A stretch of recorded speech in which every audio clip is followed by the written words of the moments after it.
أعلنت الحكومة الألبانية عن قرار تاريخي بإلغاء التأشيرة للمواطنين المغاربة، مما يفتح آفاقا جديدة للتواصل والتبادل الثقافي بين الشعبين. هذا القرار يأتي في وقت يشهد فيه العالم تحولات كبيرة في مجال السفر والسياحة، ويعكس رغبة ألبانيا في تعزيز العلاقات مع الدول العربية.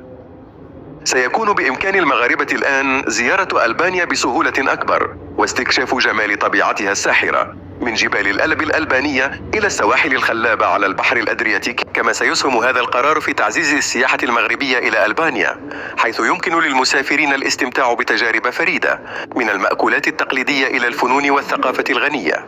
إن إلغاء التأشيرة يعكس أيضا روح التعاون والتفاهم بين الدول، مما يعزز من فرص الشراكة الاقتصادية والاجتماعية. نتطلع إلى رؤية المزيد من التعاون بين المغرب وألبانيا في المستقبل، مما يعود بالنفع على كلا الشعبين. هل في نظركم ألبانيا تستحق السفر إليها؟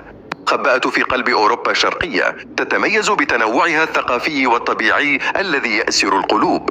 تمتد سواحلها على البحر الأدرياتيكي، حيث تلتقي المياه الزرقاء بالرمال الذهبية، مما يجعلها وجهة مثالية لعشاق الطبيعة والشواطئ.